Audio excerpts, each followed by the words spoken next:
जाओ, बह जाओ, बह जाओ, बह जाओ।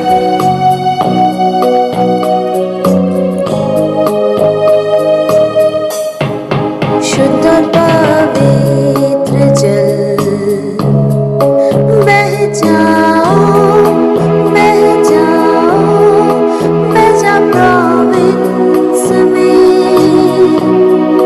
निर्मल धारा, निर्मल धारा, निर्मल धारा,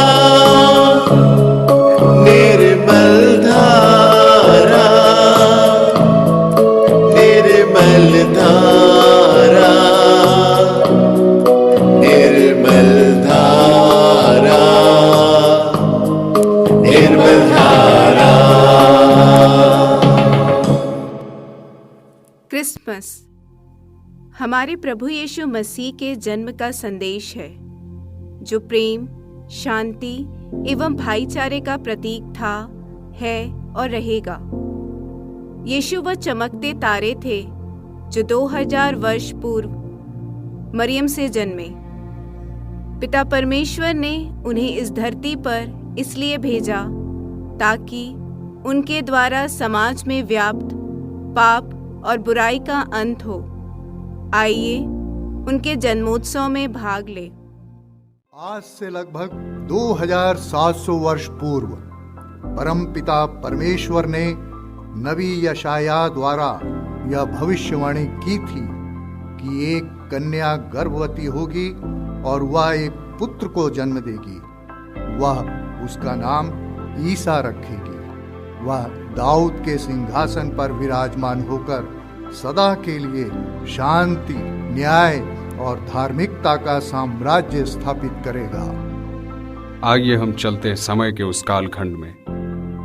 एक दिन नजारत के शहर में मरियम नामक एक कुंवारी लड़की के पास अचानक एक स्वर्गदूत आ पहुंचा। कौन है आप? मरियम, मत डरो, मैं स्वर्गदूत गैब्रियल तेरे लिए एक सुसमाचार लाया हूँ। सुसमाचार? मेरे लिए? जाति की सारी महिलाओं में से परमेश्वर ने आपको चुना है। देखिए, आप गर्भवती होंगी, पुत्र प्रसव करेंगी और उनका नाम ईसा रखेंगी। वे महान होंगे और सर्वोच्च प्रभु के पुत्र कहलाएंगे। यह कैसे हो सकता है? पवित्र आत्मा आप पर उतरेगा और सर्वोच्च प्रभु की शक्ति की छाया आप पर पड़ेगी। वे पवित्र होंगे और ईश्वर के पुत्र कहलाएंगे। स्वर्गदूत से यह जानकर कि बुढ़ापे में उनकी कुटुंबनी एलिजाबेथ को भी पुत्र होने वाला है, मरियम उनसे मिलने पहाड़ी प्रदेश से होकर यूदा के नगर जाती है।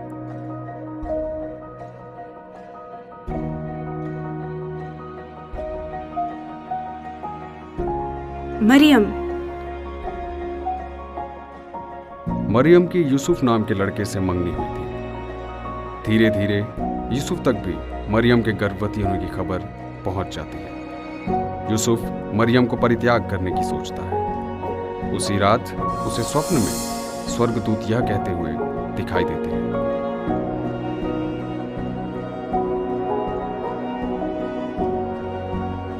यूसुफ, दाऊद की संतान, अपनी पत्नी मरियम को यहाँ लाने से नहीं डरिए, क्योंकि उनके गर्भ में जो है वह पवित्र आत्मा से है। वे पुत्र प्रसव करेंगी और आप उनका नाम ईसा रखेंगी। मरियम, मेरी मरियम। यूसुफ नींद से उठकर स्वर्गदूत की आज्ञा अनुसार मरियम को अपने साथ ले आते हैं।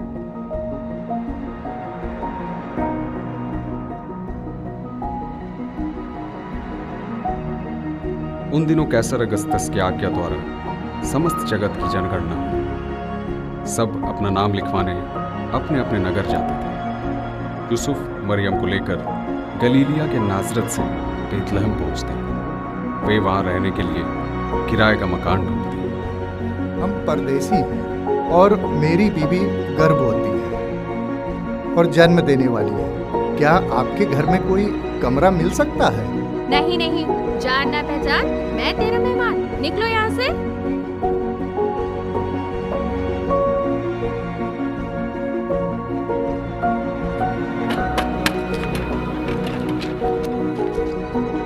भाई साहब, हम परदेसी हैं और मेरी बीवी गर्भवती है और जन्म देने वाली है।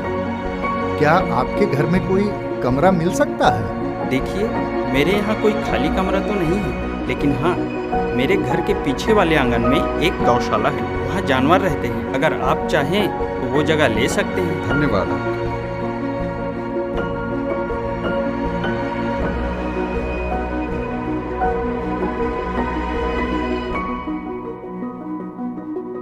उस प्रांत में चरवाहे खेतों में रहा करते थे। वे रात को अपने झुंड पर पहरा देते थे। प्रभु का दूत उनके पास आकर खड़ा हो गया। ईश्वर की महिमा उनके चारों ओर चमक उठी और वे बहुत डर गए। डरिए नहीं। देखिए, मैं आप सभी लोगों को एक बड़े आनंद का समाचार सुनाता हूँ। आज दाऊद के नगर में आपके मुक्तिदाता प्रभु मसीह का जन्म हुआ है। आप एक बालक को चरनी में लेटा हुआ पाओगे। चरवाहे स्वर्गदूत की बात मानकर इस घटना को देखने के लिए बेथलेहम जाते हैं। वे वहां पहुंचकर सब कुछ वैसा ही पाते हैं और खुशी से नाच उठते हैं।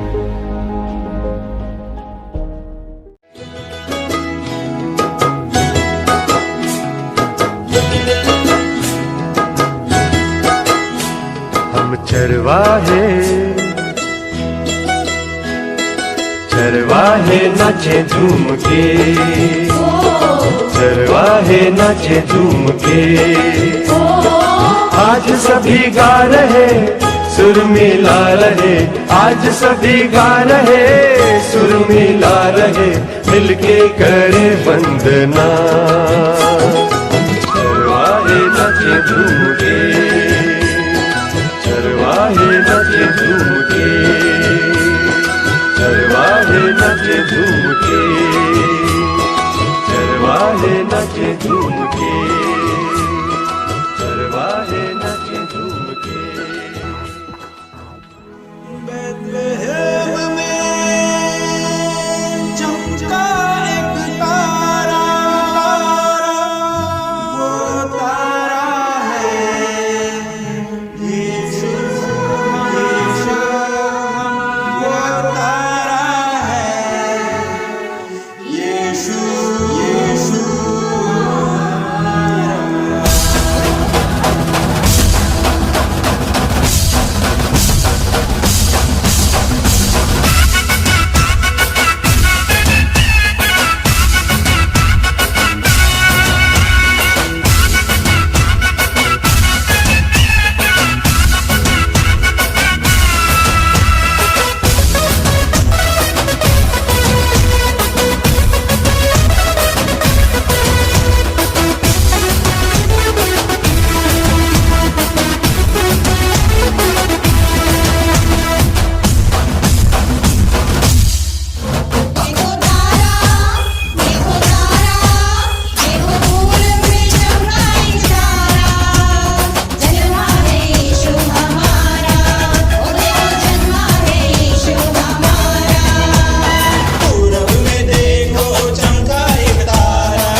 Dear brothers, sisters, and friends, Christmas is a beautiful time of the year when we remember the birth of Jesus in Bethlehem and the story of God becoming man. The promise of peace, goodwill, and growing sense of excitement and expectation make this time of year very special indeed.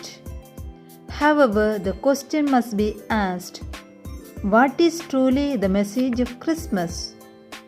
The Bible tells us Jesus Christ, the living message of peace and goodwill, was born in a stable because there was no room for Mary to give birth, and yet at a time of great expectation for them, the only small mercy offered was a stable with the animals. The message this child brings to the world is one of unconditional love and acceptance. He welcomes all human beings in all their great variety as children of God. He believes in their essential goodness and loves them all. This love is not held back or reluctant. It is spontaneous, unquestioning, and all-embracing. Jesus' birth is one of the holiest events in the world, and with it comes the awareness that God has come down to dwell with us in human form.